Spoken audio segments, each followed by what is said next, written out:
지금부터 내가 해주는 얘기 들어주겠니? 할렐루야. 오늘도 새 달을 주신 하나님을 찬양합니다. 7월 15일 수요일입니다. 주님 다시 오실 때까지 찬양하겠습니다. 주님 다시 오실 때까지 나는 이 길을 가리라. 좁은 문 좁은 길 나의 십자가 지고 나의 가는 이 길 끝에서 나는 주님을 보리라. 영광의 내 주님 나를 맞아주시리. 주님 다시 오실 때까지 나는 일어나 달려가리라.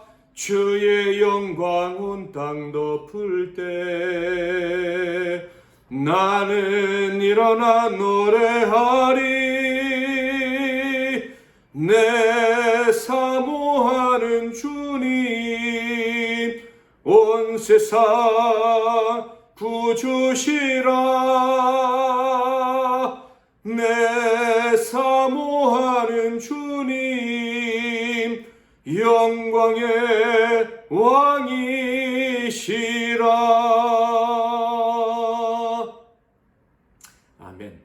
오늘 하나님께서 주시는 은혜의 말씀은 이사야 2장 1절부터 22절 말씀이 되겠습니다. 이사야 2장 1절부터 22절 말씀입니다. 제가 1절부터 3절까지만 봉독해 드리겠습니다. 아모스의 아들 이사야가 받은 바 유다와 예루살렘에 관한 말씀이라. 말이래 여호와의 전에 산이 모든 산 꼭대기에 굳게 설 것이요 모든 작은 산 위에 뛰어나리니 만방이 그리로 모여들 것이라. 많은 백성이 가며 이르기를 오라 우리가 여호와의 산에 오르며 야곱의 하나님의 전에 이르자. 그가 그의 길을 우리에게 가르치실 것이라. 우리가 그 길로 행하리라 하리니 이는 율법이 시온에서부터 나올 것이요 여호와의 말씀이 예루살렘에서부터 나올 것임이니라. 아멘. 오늘은 인생을 의지하지 말라, 인생을 의지하지 말라라는 제목으로 하나님 말씀을 상고하겠습니다. 이스라엘에게 하나님의 심판이 임할 수밖에 없었던 이유는 이스라엘이 세상, 곧 세상의 힘을 의지했기 때문입니다. 그래서 하나님께서 심판날에 가장 먼저 행하시는 일은 바로 하나님만을 향한 예배를 회복시키는 것이었죠. 1절부터 3절을 다시 한번 보면 아모스의 아들 이사야가 받은 바 유다와 예루살렘에 관한 말씀이라. 말이래 여호와의 전에 산이 모든 산 꼭대기에 굳게 설 것이요 모든 작은 산 위에 뛰어나리니 만방이 그리로 모여들 것이라. 많은 백성이 가며 이르기를 오라 우리가 여호와의 산에 오르며 야곱의 하나님의 전에 이르자. 그가 그의 길을 우리에게 가르치실 것이라. 우리가 그 길로 행하리라 하리니 이는 율법이 시온에서부터 나올 것이요 여호와의 말씀이 예루살렘에서부터 나올 것임이니라. 하나님께서 예루살렘에서의 예배를 말세 마지막 때 회복시키시는 이유는 바로 세상의 힘이 아니라 하나님과 그분의 말씀만 의지하고 높이는 자만이 살 수 있다는 진리를 알리시기 위함인 것이에요. 하나님이 살리시고 복주시려는 자가 어떤 사람인지도 알리시기 위함이죠. 오직 하나님께만 머리 숙이는 자, 하나님께만 경배하고 충성을 맹세하는 자들만 살 수 있다. 그들만 살리실 것이다 하는 것을 알리시기 위함이에요. 하나님의 이 마음, 이 뜻은 예수 그리스도를 통해서도 우리에게 분명히 알려졌죠. 언제 어디서 알려주셨습니까? 예수님께서 이 땅에 계실 때 가장 저주스러운 인생들로 알려진 심판을 받게 된다면 가장 먼저 받게 될 것이라고 여겨지던 사람들, 그 사람들이 사는 사마리아라는 동네의 한 여인에게 알려주셨죠. 요한복음 4장 23절 아버지께 참되게 예배하는 자들은 영과 진리로 예배할 때가 오나니 곧 이때라. 아버지께서는 자기에게 이렇게 예배하는 자들을 찾으시느니라. 심판을 받아 마땅한 자들이 알아야 할 것이 있었습니다. 그것은 하나님께 참되게 예배해야 한다는 거예요. 그리고 그 예배를 회복할 수만 있다면, 영과 진리로 예배를 드릴 수만 있다면 심판을 벗어날 수 있고 이 여인처럼, 사마리아 여인처럼 살 수 있다라는 거예요. 다른 길은 없습니다. 이 여인은요, 살아보려고요, 이 남자 저 남자 찾아다녔습니다. 그러나 힘이 있어 보이고 의지할 수 있을 법한 남자도 다 그녀를 책임지지 않았습니다.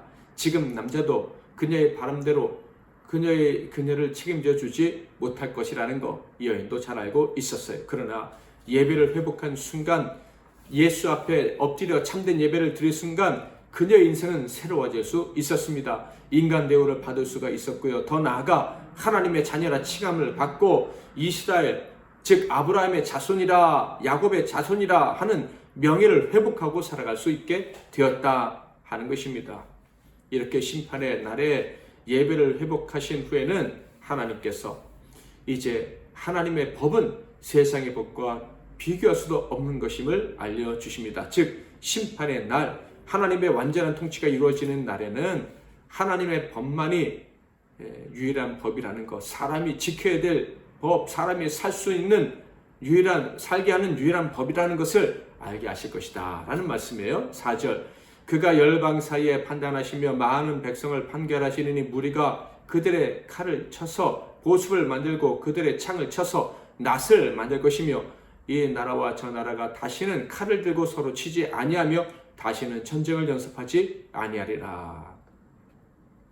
하나님께서 심판하시는 그날, 예배를 회복하시는 그날에는 전쟁 무기들을 농기구로 만들어 버리신다라고 말씀을 하십니다. 이 말씀의 의미가 무엇입니까?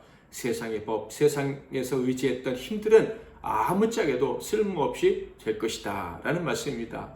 세상 법이란 어떤 것일까요? 세상에 흠모하는 힘을 말하죠. 권력입니다. 무기로 상징되어 표현되어지고 있죠. 그것들은 아무것도 아니라는 것, 마지막 심판 때 들통나게 될 것이다 라는 거예요. 지금 우리가 사는 세상의 질서는 어떤 것입니까? 아무리 문명이 발달했다고 해도 이 세상을 지배하는 법은 양육강식의 법입니다.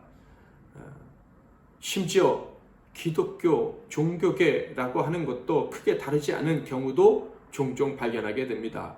그래서 믿는다고 하는 사람조차, 믿음이 있다는 사람들조차 어떻게 해서든지 힘 있는 자 편에 서려는 그런 악행을 보일 때가 많이 있습니다. 힘을 가질 수 있고 그 힘을 오래 소유할 수 있는 길을 선택하려고 발버둥 친다 하는 거에 혈안이 되어 있습니다. 이런 것들은 하나님의 힘과 상관이 없어요. 세상의 힘이에요. 마땅히 하나님께 예배하는데 온 힘을 기울여야 할 자들조차 아무짝에도 쓸데없는 그것을 잡으려고 분주하게 다니는 오늘의 모습은 참으로 개탄스럽게 그지 없습니다. 그런 행위는 너무나도 허무한 거예요. 심판받을 수밖에 없는 행위인 것입니다. 그런 행위들은 마지막 심판날에 허구다, 아무것도 아니다 하는 것이 만천하에 드러나게 될 것입니다. 그들이 구하려던 모든 것들은 풀무불에 들어가게 될 것이고 그 불에서 나오는 것들은 그들을 강하게 여겨 만들어줄 것이라고 여겨졌던 칼과 창들과는 전혀 상관없는 것들이 될 것입니다. 이를 통해서 심판의 날에 우리가 살 길은 하나밖에 없다는 것을 정말 분명하게 깨닫게 될 것입니다. 5절, 야곱아, 야곱 족속아 오라, 우리가 여호와의 빛에 행하자. 우리가 살 길은 여호와의 빛 가운데 행하는 것, 그것밖에 없다는 것이 마지막 심판날에 분명히 드러나게 된다 하는 것입니다. 여기서 여호와의 빛이란 어떤 것입니까? 참빛이죠. 세상에 비치는 빛, 곧 예수 그리스도를 말하는 것입니다. 요한복음 1장 9절에서 12절, 참빛 곧 세상에 와서 각 사람에게 비추는 빛이 있었나니 그가 세상에 계셨으며 세상은 그로 말미암아 지은 바 되었으되 세상이 그를 알지 못하였고 자기 땅에 오매 자기 백성이 영접하지 아니하였으나 영접하는 자 곧 그 이름을 믿는 자들에게는 하나님의 자녀가 되는 권세를 주셨으니. 자, 그렇다면 하나님의 빛 가운데 행하는 것이란 어떤 것일까요? 진리와 생명 되시며 하나님의 말씀이신 예수님 안에 거하는 것이 빛 가운데 행하는 것입니다. 정리를 하자면 하나님의 빛 가운데 거하는 것이란 예수님 안에서 행하는 것이고 더 나아가 예수님처럼 하나님 말씀에 온전히 순종하며 사는 것을 말하는 것입니다. 아브라함처럼, 모세처럼, 다윗처럼 하나님 말씀에 순종하며 살아가는 거예요.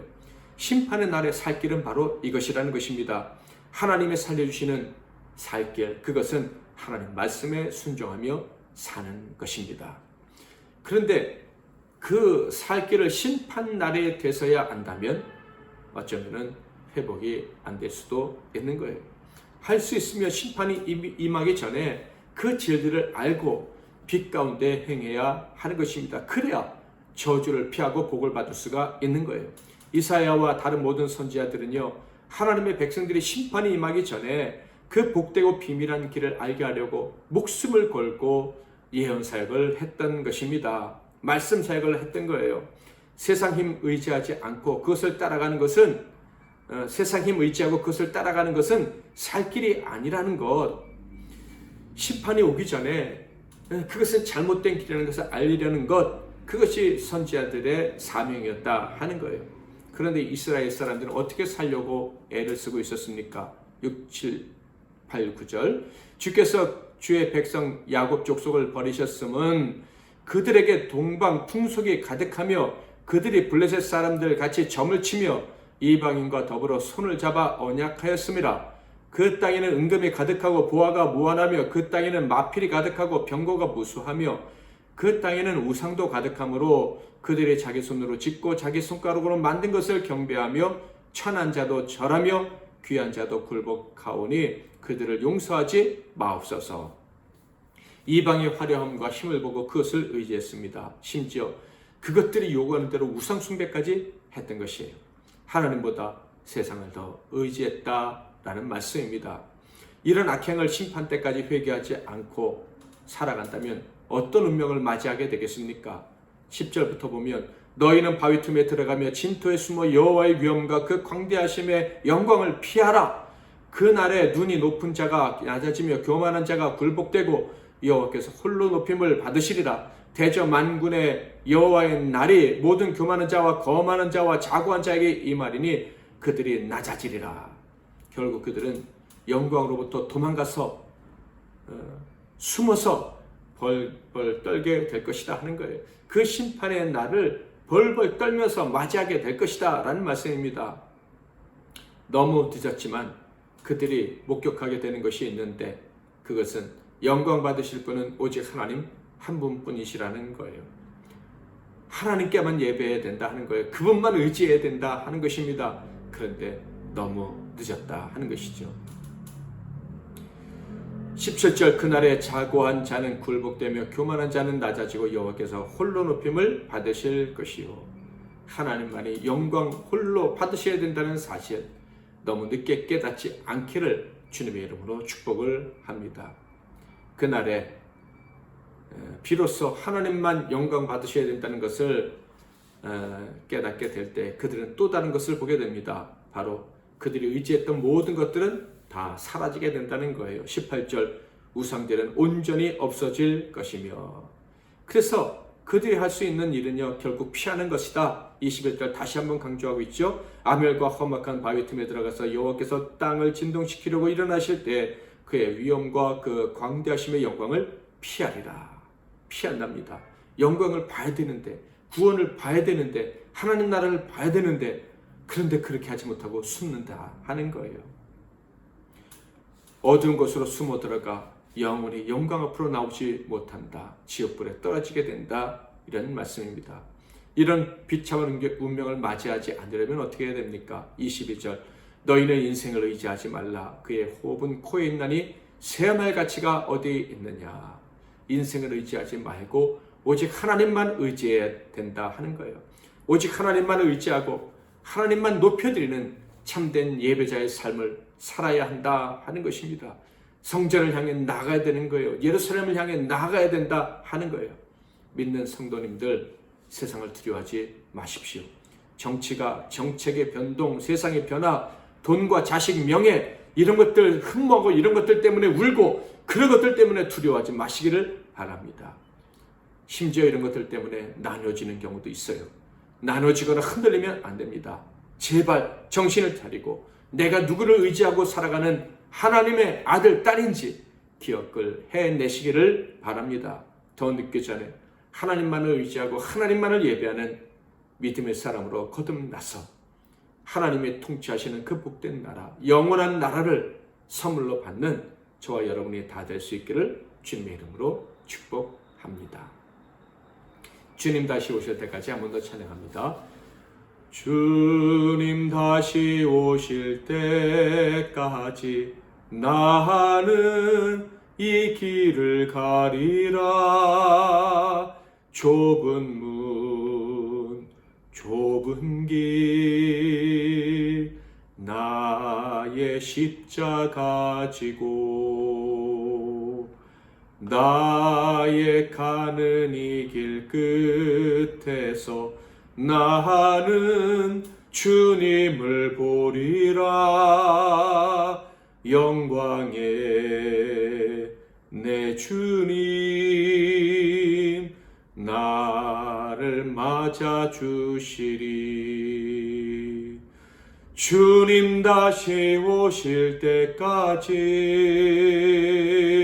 나는 일어나 달려가리라. 주의 영광 온 땅 덮을 때 나는 일어나 노래하리. 내 사모하는 주님 온 세상 구주시라. 내 사모하는 주님 영광의 왕이시라.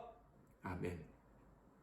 기도 제목을 드리겠습니다. 첫 번째로는 하나님을 알고 의지하며 살아갈 수 있는 은혜, 하나님만을 높이며 예배하며 살아갈 수 있는 특권을 주심에 감사하는 기도를 올려드리겠습니다.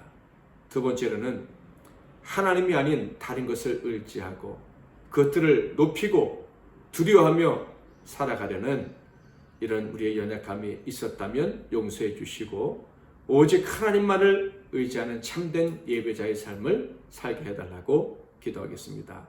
세 번째로는 이 땅의 주의 백성들과 교회들이 정말 누구를 의지하고 살아가고 있는지를 다시 한번 확인할 수 있고 혹시 잘못된 길로 갔다면 함께 돌이켜서 함께 회개하고 그리고 함께 부흥의 날을 맞이할 수 있게 해달라고 이 땅의 대부흥을 다시 허락해달라고 기도하겠습니다. 마지막으로는 오늘 하루의 삶을 위해서 우리가 사랑하는 모든 분들을 위해서 동역자들, 사역자들을 위해서 MBC 나눔 교회를 위해서 기도하시고 또 각자 기도하시다가 오늘 하루를 시작하시기를 바랍니다. 제가 먼저 잠깐 기도하겠습니다. 하나님 아버지, 우리가 두려움 없이 의지해야 될 분, 그 하나님이 계심을 인하여 감사와 찬송과 영광을 올려드립니다. 하나님 의지하면 절대 세상을 두려워할 필요가 없다는 사실 우리가 잊어버리지 아니하고 기억하며 살아가므로 하나님께 참된 예배자요 하나님께서 기뻐하시는 하나님의 아들, 딸, 천국 백성으로 충성된 종으로 살아가게 하옵소서. 참된 빛 대신 예수 안에 거하며 예수처럼 살아가는 우리 모두가 되게 하옵소서. 예수 그리스도의 이름으로 기도하옵나이다. 아멘.